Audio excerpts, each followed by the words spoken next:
संसारभरि छरिएर बस्नुभएको सम्पूर्ण प्यारा मित्रहरूलाई म यहाँहरूको आफ्नै साथी रोहितको तर्फबाट हार्दिक अभिवादन टक्राउन चाहन्छु। मा बा दाजु किजा तताके सकसिता जिगु पाखे जयमसी। आज हामीले विभिन्न वेशभूषामा सुसज्जित भएर परमेश्वरलाई महिमा गर्ने अवसर पायौँ र इन्टायर हाम्रो कोयर झुन्डलाई म मेरो हृदयको भित्र कुनादेखि धेरै धेरै धन्यवाद भन्न चाहन्छु। नेपाल हाम्रो हो, हामी नेपालका हौँ र परमेश्वर हाम्रो हुनुहुन्छ, हामी परमेश्वरका हौँ र एकसाथ एउटै मनको भएर एकले अर्कालाई प्रेम गर्दै एकले अर्काको वास्तविकतालाई अँगाल्दै हामीले परमेश्वरलाई महिमा गर्ने अवसर पायौँ। परमेश्वरलाई स्तुति भएको हालेलुया। सबै मण्डली मिलेर एकचोटि हाम्रो कोयर ग्रुपलाई ताली बजाएर धन्यवाद दिनुहोस् न। अनि एकले अर्काले हेरेर भन्नुहोस् गड ब्लेस यु। हालेलुया। आजको वचनको शीर्षक छ, के तपाईँ ठिक मनको हुन सक्नुभएको छ? फेरि पनि म बताउन चाहन्छु, के तपाईँ ठिक मनको हुन सक्नु भएको छ? मेडिकल साइन्सले आजको यो युगमा धेरै रिसर्चको आधारमा एउटा वास्तविकतालाई अगाडि सारेको छ। मानिसको 80% रोग चाहिँ ठिक मनको नभएको कारणले गर्दाखेरि निको हुन सक्दैन। जसको मन ठिक छ, जसको विचार ठिक छ, जसको मानसिकता हेल्दी छ, उसको परिवार हेल्दी हुन सुरु गर्छ, समाज हेल्दी हुन सुरु गर्छ र आफै पनि निको हुन सुरु गर्छ। मेरो प्रियहरू, सबै प्रकारको शुद्धता, पवित्रता, सन्तुष्टिपना, सबै प्रकारको सान्त्वना चाहिँ हाम्रो माइन्डबाट सुरु हुन्छ। जब हामी मानसिक रूपमा गल्छौँ, जब हामी मानसिक रूपमा थाक्छौँ, हाम्रा हरेक कुराहरू थाक्न थाल्छन्, गल्न थाल्छन्। तपाईँ र म मानसिकतामा बलियो छौँ भनेदेखि तपाईँको र मेरो अगाडि आएका भएका सुनाइएका जतिसुकै ठुलो समस्या भए तापनि त्यो केही जस्तो हुँदैन। तर हामी मानसिक रूपमा कमजोर भएका छौँ भनेदेखि चाहिँ सानाभन्दा साना कुराहरूले पनि हामीलाई घोच्छन्, हामीलाई लडाउँछन्, हामीलाई चाहिँ तसनस बनाउँछन्। त्यस कारणले गर्दाखेरि मैले बारम्बार घोषणा गरिरहेको छु, समस्या चाहिँ परिस्थितिमा होइन, समस्या चाहिँ मनस्थितिमा छ। यदि हाम्रो मनस्थितिमा हामी ठिक भयो भने परिस्थिति अटोमेटिकली ठिक हुन सुरु गर्छ। त्यस कारणले गर्दाखेरि म आज बताउन चाहन्छु, के तपाईँ ठिक मनको हुन सक्नु भएको छ? आज कोरोना भाइरसको दोस्रो लहर, तेस्रो लहर, चौथो लहर, पाँचौँ लहर, छैटौँ लहरहरू आउँदै गर्दाखेरि यदि हामी हाम्रो मानसिकतामा ठिक भयो भनेदेखि कुनै पनि लहरले केही पनि गर्न सक्दैन। जब मानसिक रूपमा हामी कमजोर हुन्छौँ, धेरै कुराहरूले सताउन थाल्छ। आज परमेश्वरको जीवित वचनबाट म यहाँहरूलाई यस्तो प्रमाण दिन चाहन्छु, जुन प्रमाणले तपाईँलाई र मलाई, तपाईँको र मेरो विश्वासको यात्रामा एक पाइला और बढ्नलाई सहायता गर्नेछ। मर्कुसको पुस्तक 5 अध्याय, book of mark chapter number 5। यो 5 अध्याय बाल सङ्गतिदेखि, सन्डे स्कुलदेखि, विभिन्न घरेलु सङ्गतिमा, मण्डलीमा, सेवा सम्मेलनमा प्रचार गरिएको अध्याय हो। यहाँहरू यो अध्यायबाटको प्रचार सुन्दा सुन्दा सुन्दा सुन्दा सुन्दा सुन्दा धेरै अगाइसक्नु भएको पनि हुनसक्छ।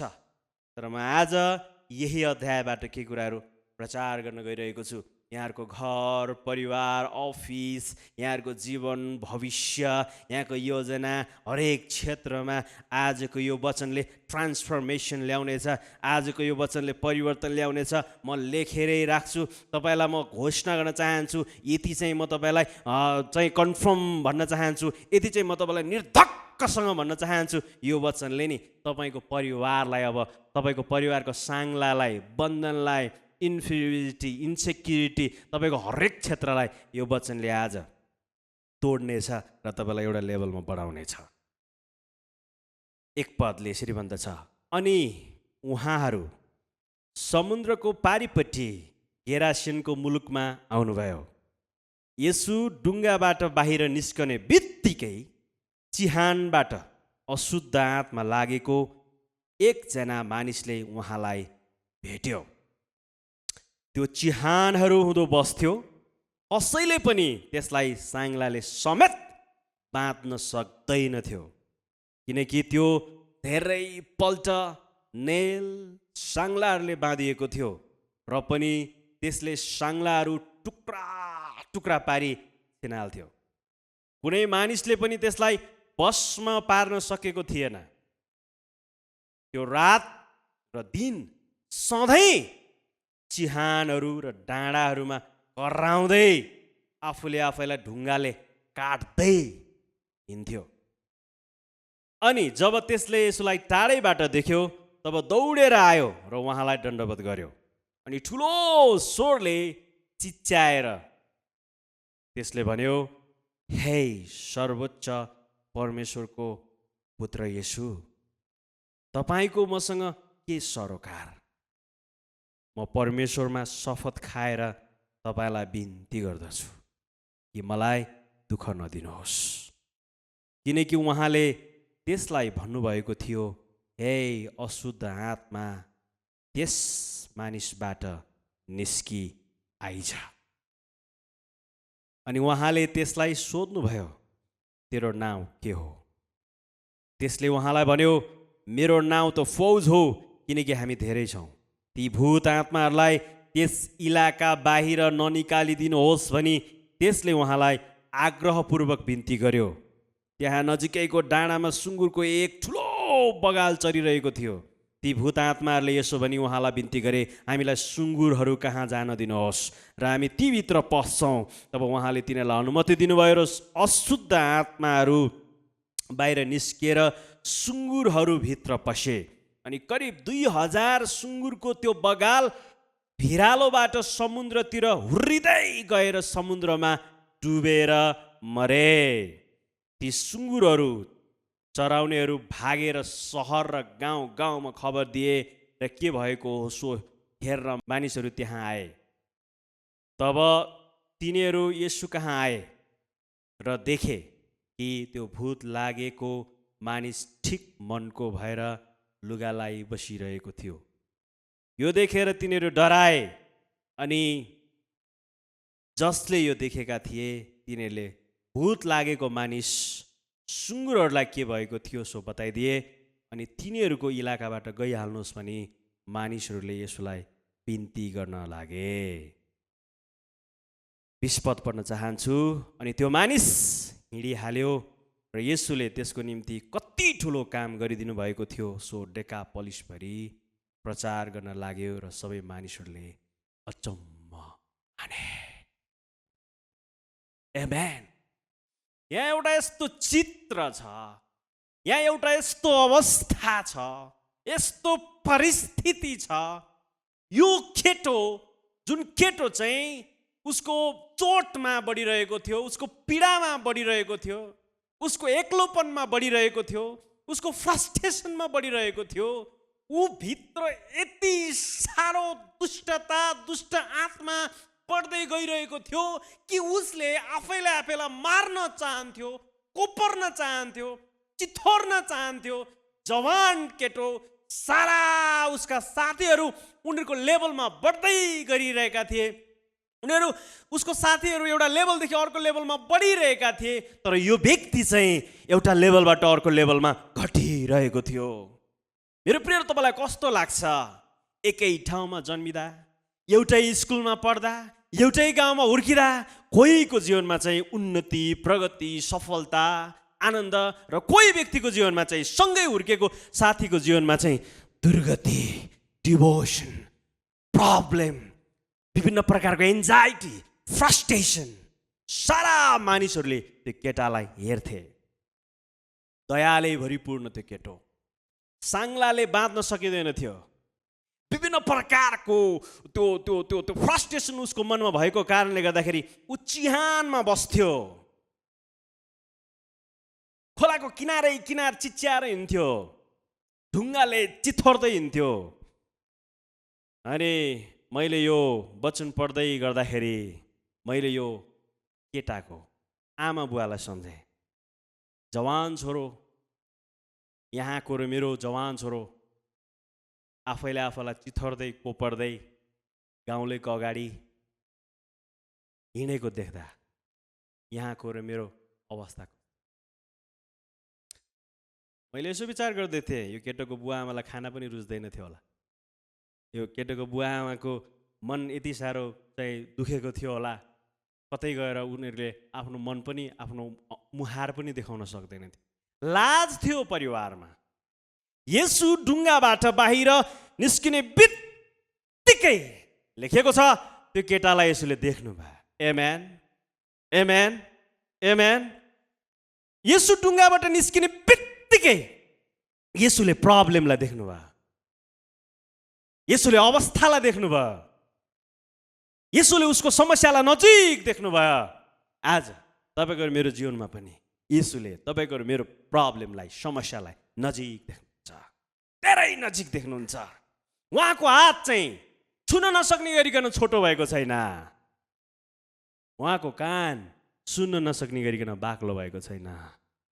उहाँ हिजो जीवित हुनुहुन्थ्यो, आज जीवित हुनुहुन्छ र भोलि पनि जीवित हुनुहुन्छ। रातभरि डुङ्गामा यात्रा गरेर येशूले त्यो केटालाई नजिक देख्नुभयो, नजिक देख्नुभयो मात्रै होइन, उहाँले भेट्नुभयो।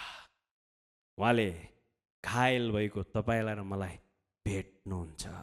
हुनसक्छ मेरो प्रियहरू, तपाईँ पनि विभिन्न प्रकारको बन्धनमा बाँधिनु भएको छ, चिन्ताको बन्धनमा, ऋणको बन्धनमा, एन्जाइटीको बन्धनमा, एक्लोपनको बन्धनमा, हेलाको बन्धनमा, क्रिटिसिजमको बन्धनमा, विभिन्न प्रकारको बन्धनमा तपाईँ बाँधिनु भएको हुनसक्छ।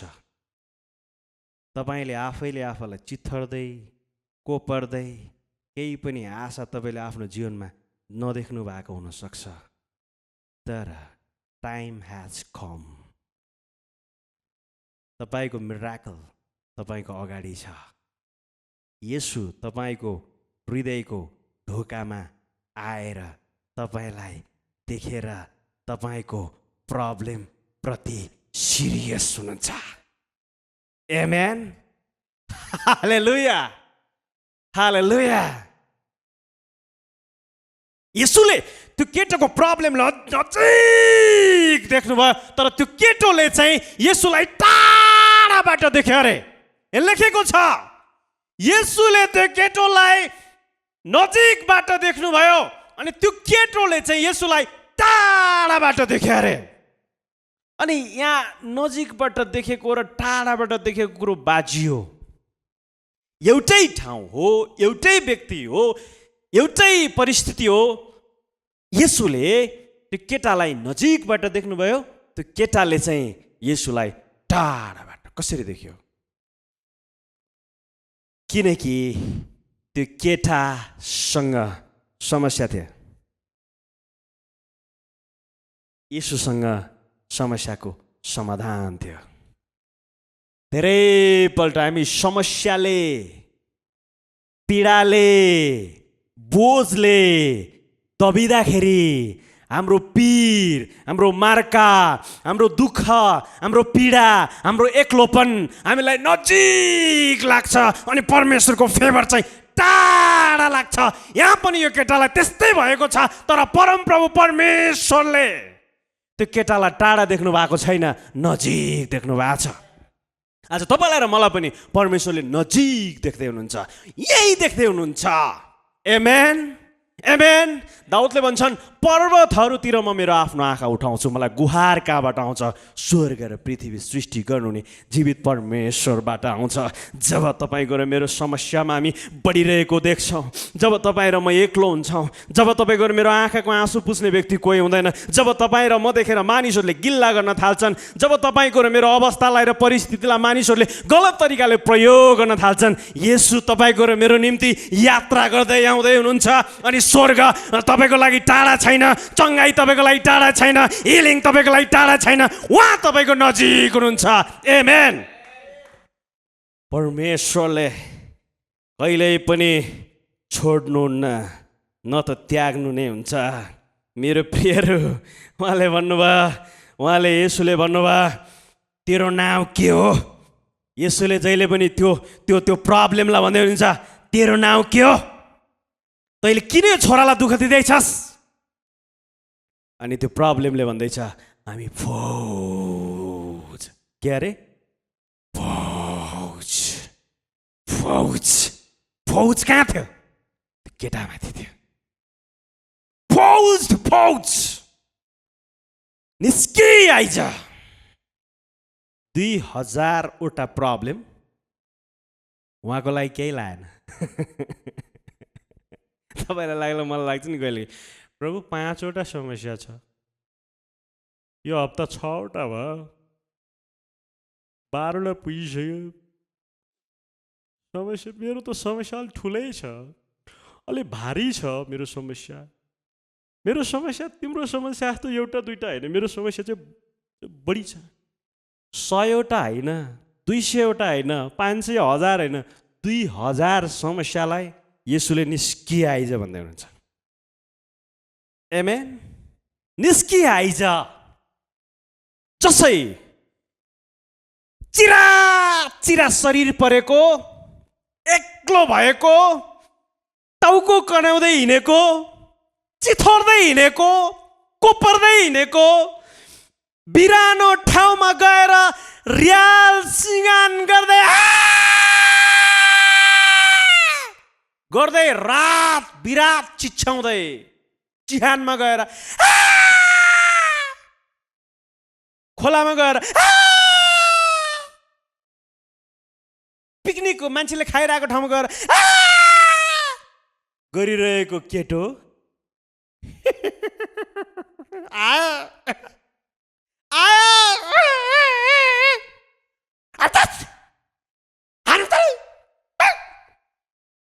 जवान तर एक्ट लाइक डेभिल। यस्तो मान्छेलाई प्रभु येशूले आएर, हे फौज, कम आउट फ्रम हिम। फौज निस्किआएको छ। निस्किएर मात्र आएको छैन, त्यो फौजलाई सदा सदाको लागि उहाँले मारिदिनु भएको छ। जब येशूको बोली, चङ्गाई, छुटकारा तपाईँलाई बचाउनको लागि आउँछ नि, तपाईँको समस्या पर्मानेन्टली डिलेट हुन सुरु गर्छ। मेरो प्रियहरू, वन्स तपाईँले परमेश्वरसँग इन्काउन्टर हुनुभयो भने, तपाईँको परमेश्वरसँग जम्का भेट भयो भने, संसारको कुनै पनि कुराले तपाईँलाई बन्धनमा राख्न सक्दैन। लेखेर राख्नुहोस्। आमेन। अनि मलाई साह्रै मनपर्ने भर्स चाहिँ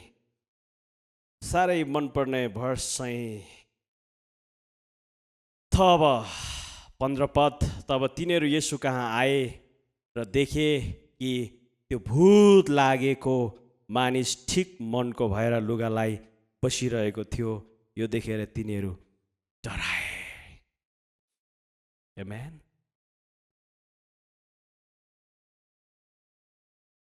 बन्धनबाट,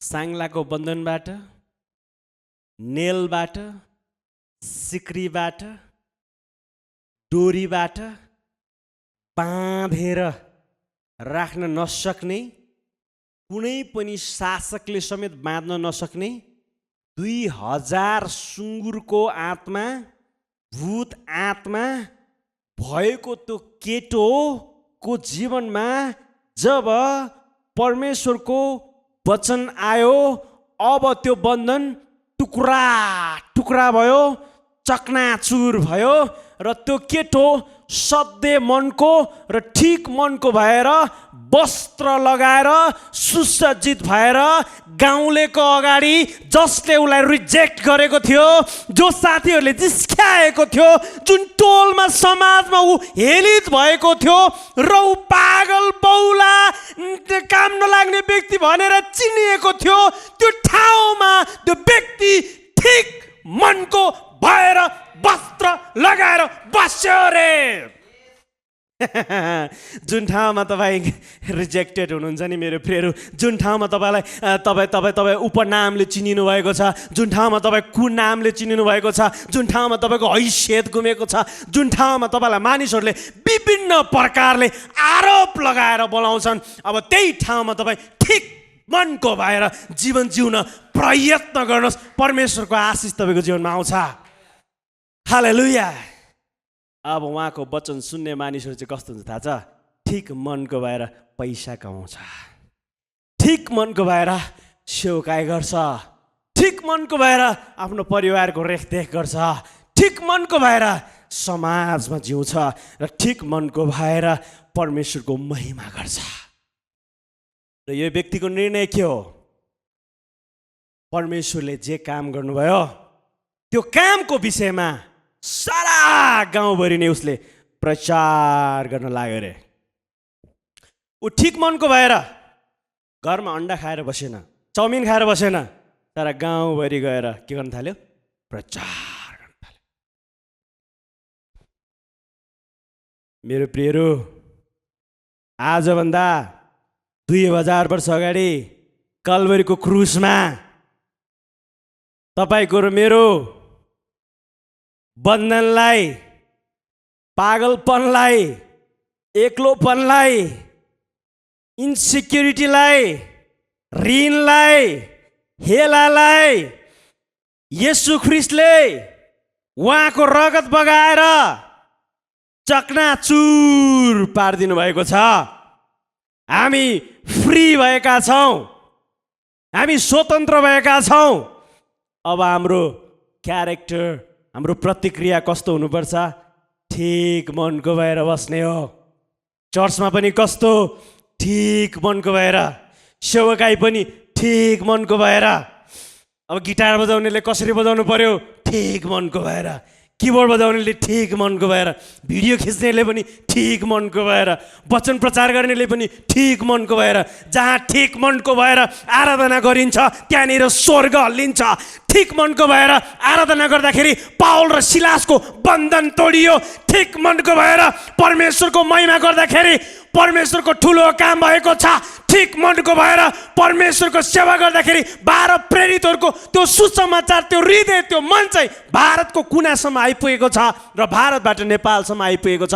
जहाँ जहाँ ठिक मनको हुन्छ मान्छेहरू त्यहाँनिर आशिष बग्न सुरु गर्छ। मेरो प्रिय, आमेन। के तपाईँ ठिक मनको हुन सक्नु भएको छ? बाइबलले भन्छ तिमीहरूमा यस्तो मन होस् जुन मन ख्रीष्ट येशूमा पनि थियो। परमेश्वरले यस्तो मन चाहनुहुन्छ, घाउले, चोटले, पीडाले ग्रस्त, डाहाले, क्रिटिसिजमले ग्रस्त भएको, थकित भएको मन प्रभुले चाहनुहुन्न। प्रभुले ठिक मन चाहनुहुन्छ। अनि हामी चाहिँ ठिक मनको भएकाहरू हौँ। आमेन। मेरो प्रिय, यो स्क्रिनबाट म बताउन चाहन्छु, यहाँहरू जहाँ जहाँबाट आजको यो हाम्रो सेवालाई हेरिराख्नु भएको छ, जुन जुन ठाउँबाट हेर्नु भएको छ, म यहाँलाई बताउन चाहन्छु, जबसम्म मान्छे शरीरमा मात्रै होइन मनमा पनि सध्य हुँदैन नि, उसको जीवनमा परिवर्तन आउँदैन। यो व्यक्ति शारीरिक रूपमा मात्रै होइन, उसको मनमा पनि सध्य भएको छ। डजन्ट म्याटर कति ठुलो समस्या तपाईँ भित्र छ, त्यसको कुनै मतलब छैन। आज तपाईँले उहाँको वचनलाई मनन गर्नुभयो भने म याद दिलाउन चाहन्छु मेरो प्रियहरू, जतिसुकै गुणात्मक रूपमा समस्या भए तापनि ती केही योग्यका हुँदैनन्। उहाँसँग सबै कुराको अधिकार छ। उहाँ शक्तिशाली हुनुहुन्छ।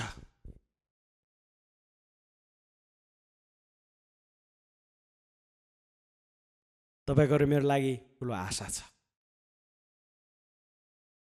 हाम्रो परिवारमा, अफिसमा, साथीभाइहरूको जीवनमा, हरेक क्षेत्रमा तपाईँ वृद्धि हुन चाहनुहुन्छ भने ठिक मनको हुनुहोस्। पोजिटिभ थट्सहरू, सकारात्मक विचारहरू, परमेश्वरको कृपाहरू इन्स्टल गर्नुहोस्। सुतुल मुर्गको जस्तो जीवन नजिउनुहोस्। सुतुल मुर्गले के गर्छ थाहा छ? समस्याको बेलामा उसको मुन्टो लुकाउँछ र उसले सोच्छ मेरो अगाडि केही समस्या छैन। उसले टाउको लुकाए भन्दैमा उस समस्यादेखि टाढा छ भन्नु मिल्दैन। धेरैपल्ट हामी पनि त्यस्तै नै गर्छौँ। मेरो प्रियहरू, जस्तो सुकै समस्या तपाईँको र मेरो बिचमा र जीवनमा भए तापनि नि, यदि हामी परमेश्वरको वचनलाई विश्वास गरेर उहाँको वचनमाथि भर परेर ठिक मनको भएर जीवन जिउँछौँ भनेदेखि तपाईँको र मेरो सफलतालाई, त्यो आनन्दलाई, त्यो खुसीलाई कसैले पनि चोरेर लान सक्दैन। मेरो प्रियहरू, वचन आउने बित्तिकै त्यो केटो ठिक मनको भएर बसेन मात्रै, त्यो केटोबाट धेरै मानिसहरूले उहाँको बारेमा सुन्ने अवसर पाए। उहाँ भनेको को? जसले त्यो केटोलाई स्वतन्त्र तुल्यायो उहाँको बारेमा। ठिक मनको हुनु भनेको चाहिँ के हो? ठिक मनको हुनु भनेको चाहिँ सत्य मनको हुनु, सफा मनको हुनु, क्षमाको मन, उत्साहको मन, चङ्गाईको मन, अरूलाई प्रोत्साहन दिने मन, अरूको निम्ति सोच्ने मन, आफ्नो लागि सेल्फ सेन्टर भन्दा पनि अरूको लागि सोच्ने मन, अरूको विचारको कदर गर्ने मन, अरूको इच्छाको कदर गर्ने मन, अरूको ओपिनियन्सहरूलाई पनि, अरूको उत्साहलाई, अरूको कुरालाई पनि एक्सेप्ट गर्नु भनेको चाहिँ ठिक मनको हुनु हो मेरो प्रियहरू। त्यति मात्रै होइन, यो केटोले ठिक मनको मात्रै भएन, केटोले वस्त्र लगाएर बस्यो। वस्त्र चाहिँ के हो? वस्त्रले के काम गर्छ? वस्त्रले ढाक्ने काम गर्छ, वस्त्रले छोप्ने काम गर्छ, वस्त्रले परिचय दिने काम गर्छ, वस्त्रले एउटा शोभा दिने पनि काम गर्छ। आज हामी पनि स्वतन्त्र पारिएका हामी, छुटकारा पारिएका हामी, चङ्गाई पारिएका हामी, पवित्र पारिएका हामी, राजकीय पुजारी गिरी भनिएर बोलाइएकाहरू हामी कस्तो हुनुपर्छ?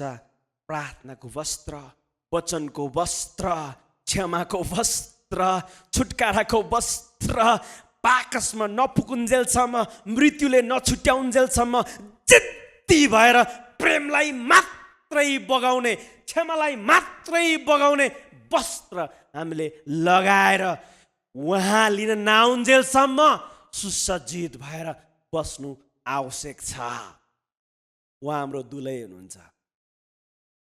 दुलाले चाहिँ धार्मिकताको वस्त्र पहिरेर बसेकी मण्डलीलाई लिन आउँदै हुनुहुन्छ। यहाँ र म, हामी सबैजना उहाँको दुलैहरू हौँ। सुसज्जित भएर बसौँ कहिलेसम्म? उहाँ नआउन्जेलसम्म, नथाकिकन, हिम्मत नहारिकन, किनकि उहाँ आउनुहुन्छ, उहाँ आएरै छोड्नुहुन्छ। वचन कहिल्यै टलेर जाँदैन। संसारमा सबै कुराहरू परिवर्तनशील छ, तर वचन नेभर चेन्ज। कारणले गर्दाखेरि मेरो प्रियहरू, परमेश्वरको उपस्थितिलाई यहाँले सधैँ मेरो जीवनको मापदण्ड, मेरुदण्ड र परमेश्वरको उपहार सम्झेर ग्रहण गर्नुहोस्। जीवनमा सबैभन्दा ठुलो र आशिषित व्यक्ति बन्नुहुनेछ। परमेश्वरले यहाँलाई प्रशस्त आशिष दिनुभएको होस्। आउनुहोस्, हामी ठिक मनको भएर मण्डलीको सेवा गरौँ, ठिक मनको भएर सेवकालाई निरन्तरता दिउँ, ठिक मनको भएर यो देशमा हामी जीवन जिउँ र ठिक मनको भएर हामी आफैलाई सम्हाल्न सकौँ र अरूलाई पनि सम्हाल्न सकौँ। God bless you. जय मसी। आज हाम्रो बीचमा परमेश्वरको जीवित वचन आएको छ। परमेश्वरलाई आदरणीय सिनियर पास्टर रोहित ढकालज्यूलाई धेरै धेरै धन्यवाद। आजको सङ्गतिमा सुरुदेखि अन्तिमसम्म हामीसँग जोड्नु भएको लागि तपाईँहरूलाई पनि धन्यवाद। आज यो हप्ता तपाईँहरूको आशिषमय भएको होस्। जय मसी।